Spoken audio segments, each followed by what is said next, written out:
Shame around emotions. I know most of my viewers are men, so shout out to you guys. Not all of them, but most, especially on YouTube. And I'm not surprised because YouTube, I feel there's a lot of guys on there. I want to share with you something that I think could be useful, not because I pretend that I know the hardships of being a man, not because I was a man, or not because I'm planning on becoming a man. But side note, if I was a guy, I shave my head completely, tattoo my skull, just my skull and like my back, and just wear the same outfit every day, like a little white cami, some jeans, and do some UFC, some boxing. I think that's what I would do if I was a guy. But anyways, that's how I can relate the most, okay? The fantasy of what if I was born a man? What would I would look like, and what would I would do, and how would I be different? And I would be fit too. I would be fit.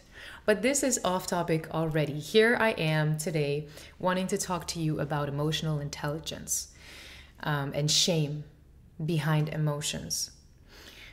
I'm gonna start with why it's important, I guess, and then drop a little personal story so you understand the authenticity of this message. And I'm not here to be a male advocate, like, not that I don't want to, but I'm not purposefully trying to appeal to men to heal them and save them. It just so happens that a lot of what I say, guys relate.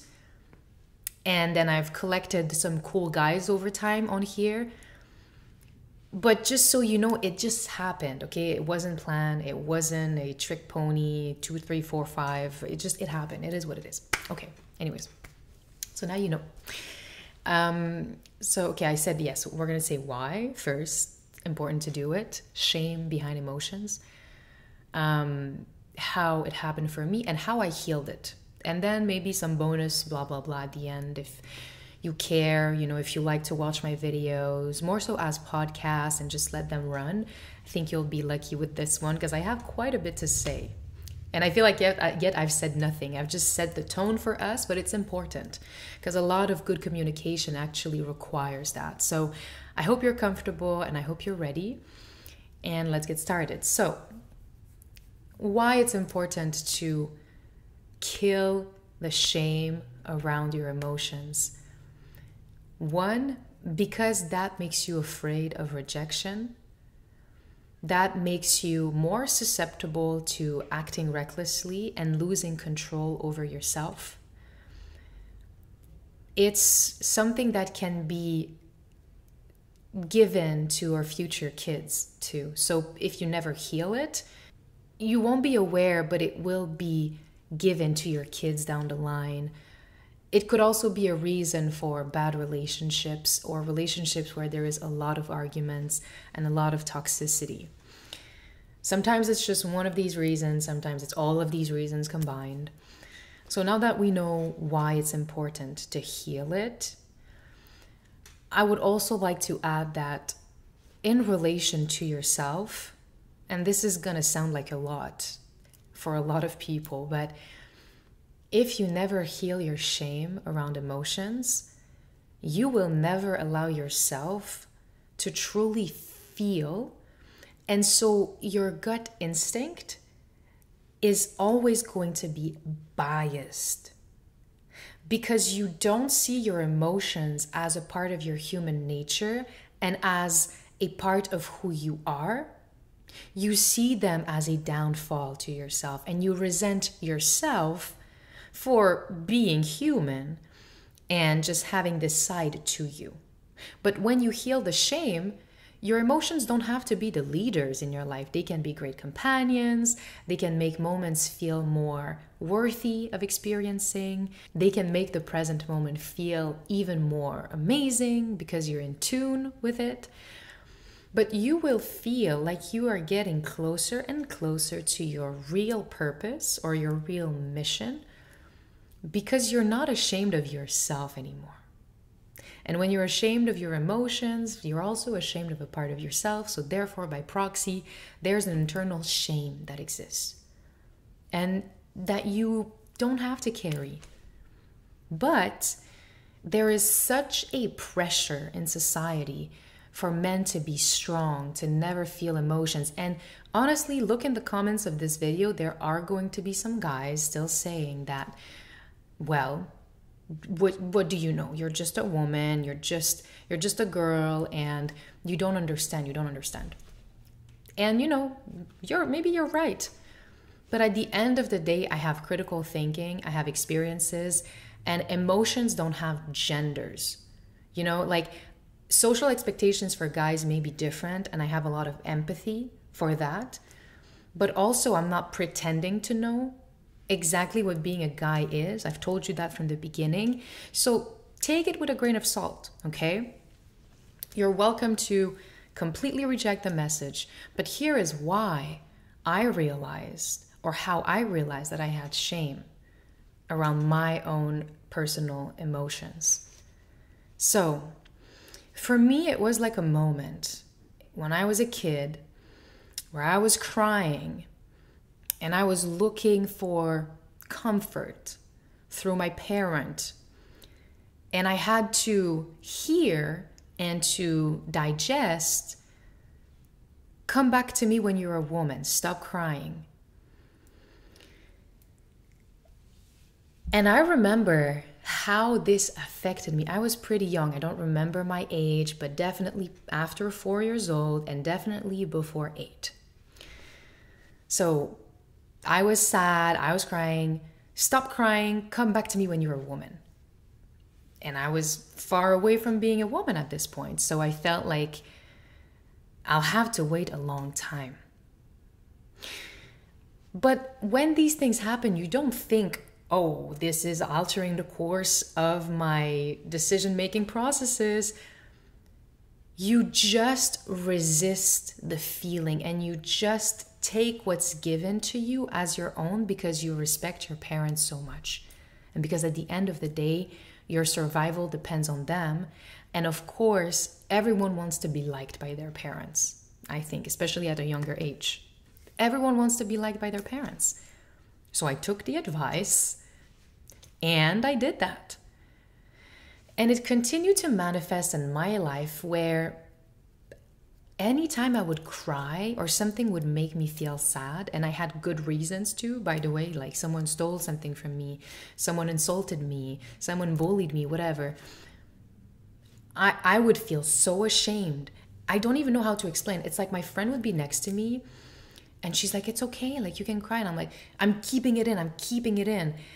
And for me, this is my story, okay? So I'm not saying this is the truth for everyone, but there is so much power in sharing what we've been through. At the end of the day, tomorrow is not promised. And this message, I'm sure, will resonate with one person that needed to hear it, truthfully.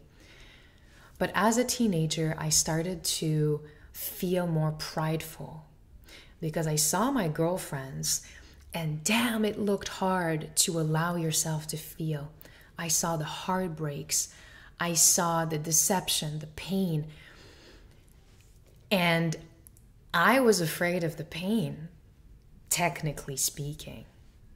But of course, you're not aware of these things. And I thought, well, I'm superior because I don't feel anything. So not anything completely, but I don't feel pain. So I'm making sure that I will never have to experience these situations that don't seem that fun. I was kind of cherry picking how to be a human, but I'm not the one who put humans together. It's much more graceful to accept your nature and to work with what you are instead of resisting, feeling tense, suppressing, hiding. It's so stressful. But at the time, I remember I would feel like, oh, wow, you girls are so, well, my girlfriends, you are so invested in these guys and these breakups, and just move on, like just do something else. And I thought that I was coming from a good place by saying that, but it was coming from a place of pure ignorance. Simply saying pure ignorance, 1,000%. I didn't know myself emotionally, and I didn't know how normal it was to feel these things. And while I had one parent, just to add on to the context, that would be super emotionally composed, never saw an inch of emotion, and please come back to me when you're a woman, kind of like awkward around emotions, I had this other parent, which was, if emotional was a person, that would be it.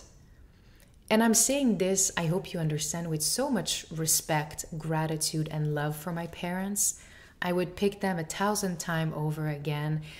I feel almost bad because I had the best parents in the world, not because they were perfect, but because the lessons they gave me made me who I am, and I just feel so lucky for them. So please don't feel sad. Don't pity what I'm about to tell you, because truthfully, there's no need for it.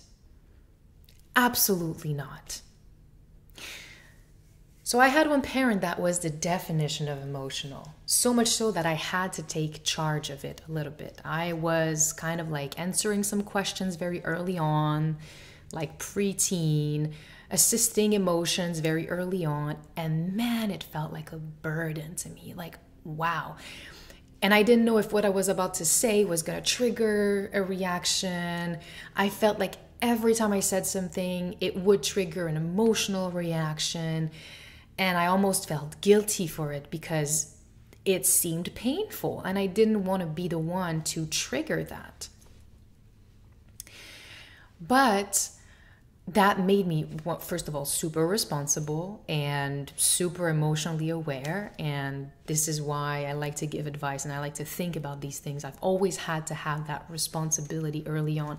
It's not a fantasy. I didn't read a book and was like, this is what I want to talk about online. This is my life story. This is precious. This is love. What I'm doing right now is love.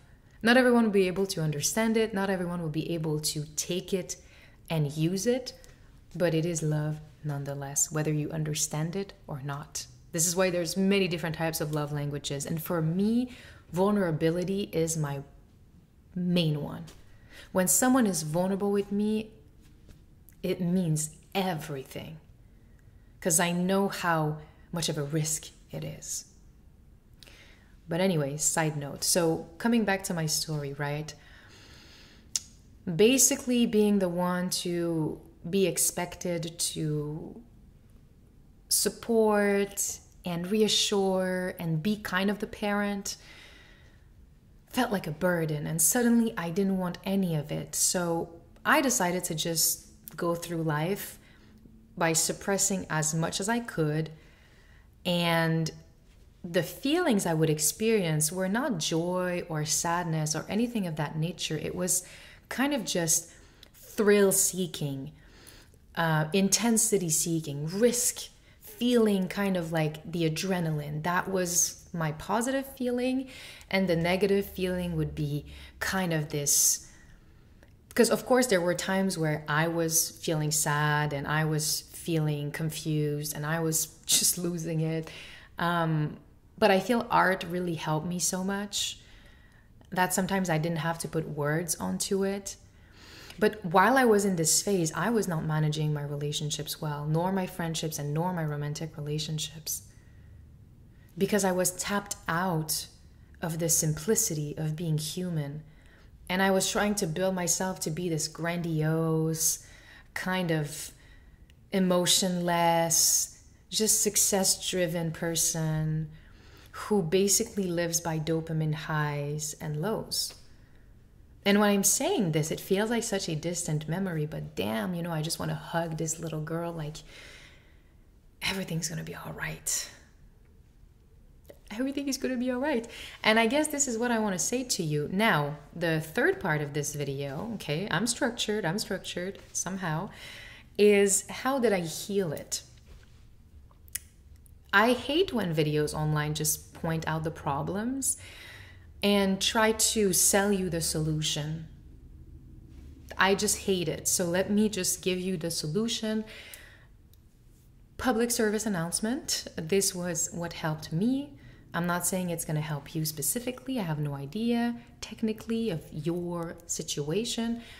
So if it matches yours, beautiful. If it doesn't, no worries. So for me, there was a breaking point. Early 20s. And, your early 20s are such an incredible time of realizations, because as you become older as a teenager, you think, I know everything in life. I'm it. I have the truth. And then the more you tap into adulthood, the more you realize that you knew nothing. So for me, it's hard even to say how I healed it. But I will say the main events that helped me realize that I was living a lie towards myself emotionally, and it was affecting the rest of my life. First of all, I was not going for my best outcomes in life. So I always was supported by, my mother specifically telling me, you are an artist, Masha, you are an artist. But because it was me, I was like, no, the answer must be elsewhere, because it's not me. It must be what's challenging, what's difficult. Because when you don't feel your full range of emotion, your natural range of emotion, you live through adventure, thrill, challenges, risk, these very extreme emotions to feel something. And for me, challenging myself all the way was my way of feeling proud of myself and feeling like I've accomplished something, But by being myself, what is the challenge? I'm already myself. Yet little did I know, I was about to discover a couple years later that this was the answer to everything. And this is why you get this video today. I get to say it, and I feel so much love saying this, and that I understand how important it is. But I started to realize that I was going against my best outcomes. I was fighting myself a lot. There was kind of a lack of awareness in my relationships. And it got me to a point of loneliness where you can't even trust yourself. You can't even trust your choices, because you're not rooting for yourself. You're not trying to make yourself happy. What do you know about happiness? Truly, what do you know about yourself? I think there was this moment of, holy shit, I've lived my life for someone else all along, but I don't know who it is, because I have such amazing parents that don't expect me to become like a doctor, a lawyer, or whatever they want me to be. But yet I put that pressure on myself. What am I running away from? And I had a moment when I realized that one day, well, of course, I realized much earlier on, but that my parents will die. That was kind of a starting point. I realized my parents will pass one day. And when that happens, I want them to know everything. I want them to know how I felt. I want them to understand the miscommunication. I want them to understand why I am the way that I am. And I had real conversations with my parents that led me to start my work. And while I worked on myself, I took a break from dating completely. Matter of fact, I've chosen to be celibate for a couple years in my early adulthood, because I knew that I was not able to give anything to anyone, because I wasn't giving anything to myself. I was trying to build myself to run away from my empty sense of self. What can I give someone? I don't even give myself what I deserve, the life that I deserve. I was stuck in the rational aspect of my mind where what I believe is right for me is better than how I was built through life and through challenges. I was deluded in my own sense of grandiosity and self-importance and wanting to appear more than being. And when I got into that point of isolation, of not dating for a couple years, suddenly there's no one to impress. There's no one to show off to. And you realize how empty you are, how sad you are. And for me, although this sounds like sad, it was my first time tapping into sadness in an authentic way. And when that happened, I allowed it to be. And I'm not gonna lie, it was like the hardest couple years of my life. That was probably 2 years of just intense self-work combined with isolation. And then there's lockdown that's happening. So you can imagine that it was extremely challenging. And side note, this is why I've always kind of spoken about this online. Even though I wasn't an expert, I just felt like this journey is so precious. Surely there's someone that can benefit from it. But now I feel composed enough to look at the bigger picture and give you kind of what I figured out. So that's what helped me. Arriving to a point where I was so low that I could only go up. Seriously, I was so low. I could only go up. My values were all messed up. What I was thinking was important was not important at all. I was disconnected from my family, disconnected from myself, disconnected from my friends. And I feel like having this moment where you allow yourself to be depressed, like really for the first time in your life, at least for me, I'm going to speak for myself, it was kind of the gift that I gave myself. And I think that lasted for a couple months, perhaps like a year of feeling like everything was difficult, truthfully.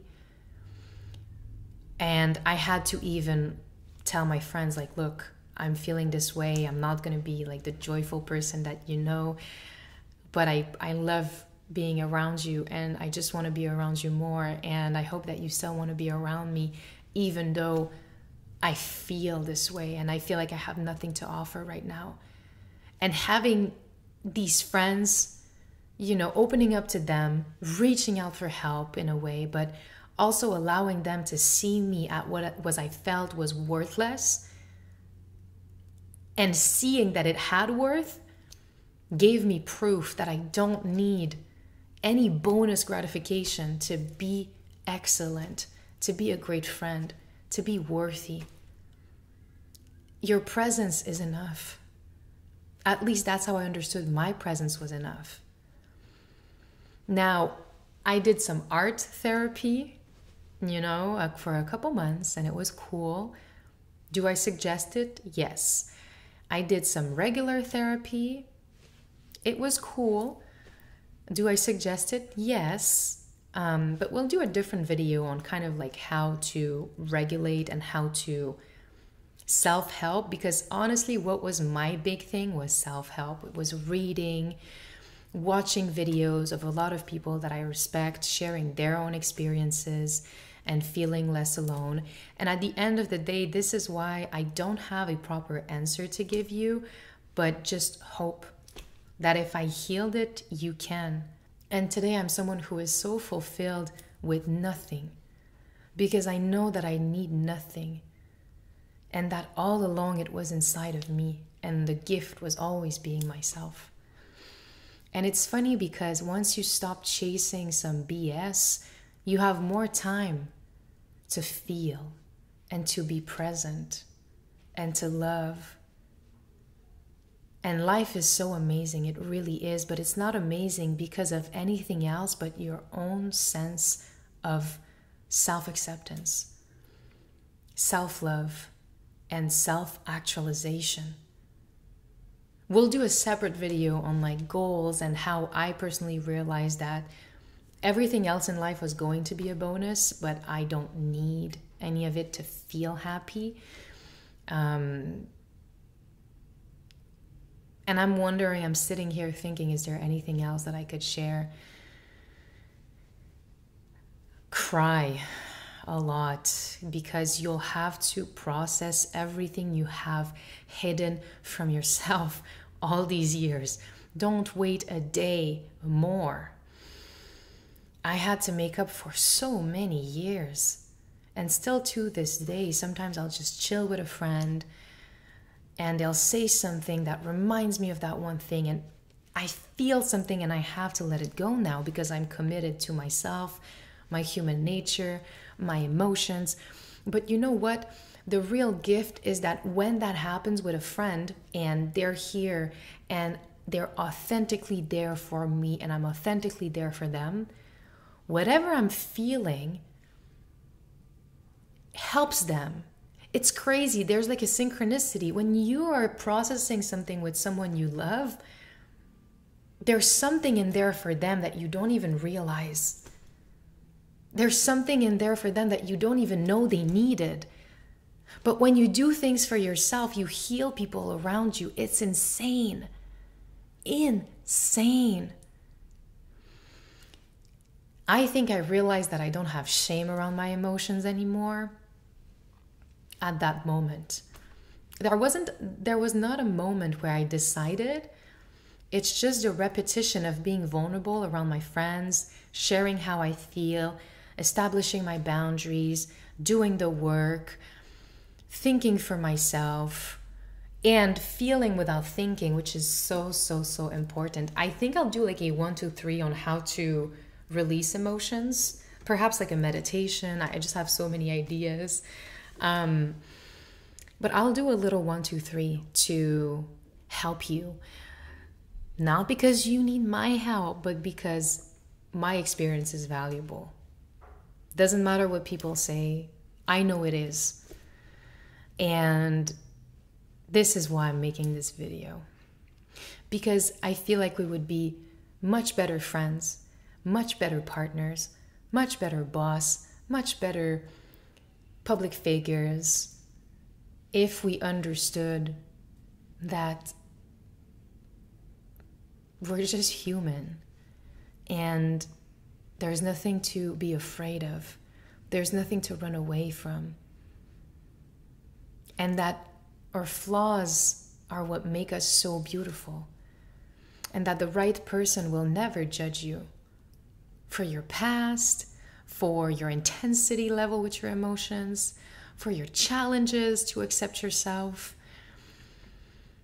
There's not one person, there's not the one, okay? I want to point it out. There's not one person that is meant for you and you're going to find them. There's plenty of people because we're 8 billions, right? So I'm not trying to put on the false dream that one person is going to accept and save you. That one person, the one is you.